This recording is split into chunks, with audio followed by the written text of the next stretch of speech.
धर्म क्षेत्र कुरुक्षेत्र।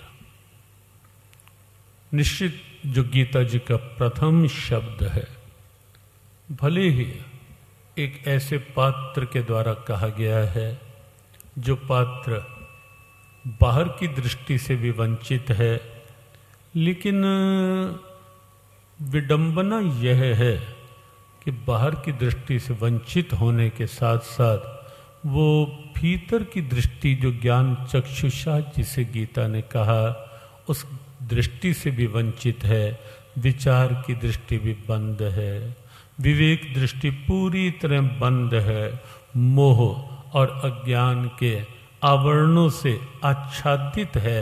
जहाँ विचार की दृष्टि, विवेक दृष्टि, जहाँ विचार शून्यता है, ऐसा पात्र है धृतराष्ट्र।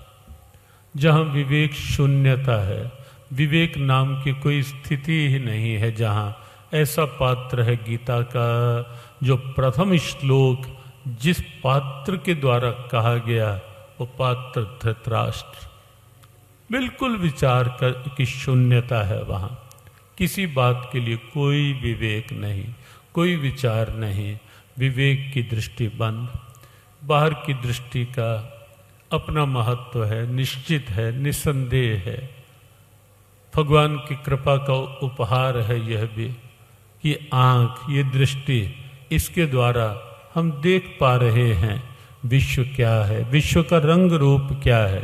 और कभी आप विचार करके देखें और अपनी संवेदनाएं किसी ऐसे के साथ जोड़कर देखें जिसके पास ये दृष्टि भी नहीं है, जो देख ही नहीं पाता। हमने कई बार एक बात कही, सत्य बात है। एक बार किसी अंध विद्यालय में जाना हुआ जब, तो वहाँ के बच्चे मंदिर से निकले उसी विद्यालय में, और जब मंदिर से निकले उनके नेत्र भीगे हुए थे। एक साथ गए, एक साथ निकले, नेत्र भीगे हुए थे, कोई अश्रु बिंदु टपक रहे थे नेत्रों से। पूछा गया, बच्चों क्या असुविधा है?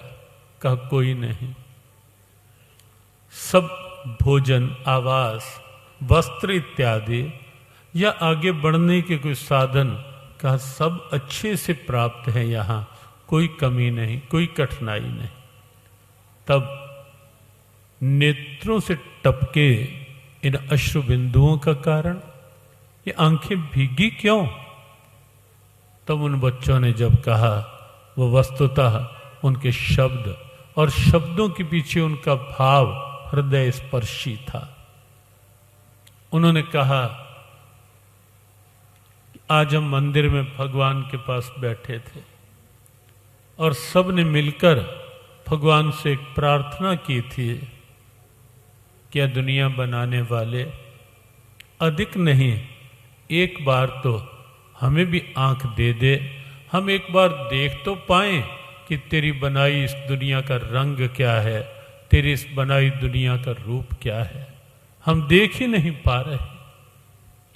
तो वहां लगता है कि आंख भी कम महत्व की नहीं है, लेकिन हमारी परंपराओं में, हमारी संस्कृति में ढेरों उदाहरण ऐसे हैं जहां बाहर की आंख नहीं है, लेकिन विचार की आंख थी, विवेक की आंख खुली थी, और उसके बल पर अद्भुत उदाहरण प्रस्तुत किए उन्होंने।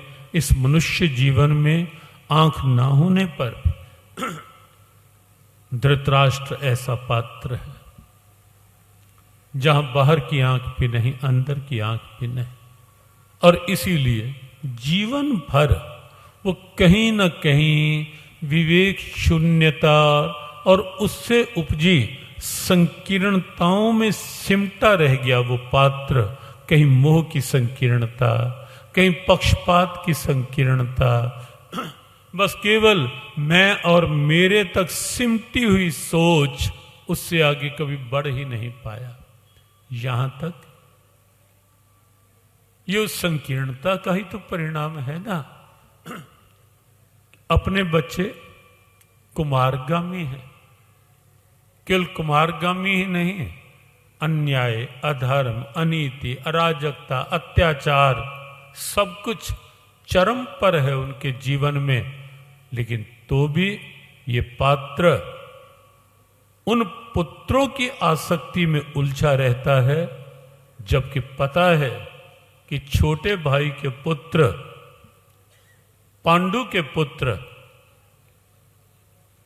उनके भीतर पूरी देवी संपदा है, लेकिन तो भी वहां उपेक्षित भाव रहता है। यही तो विवेक शून्यता है।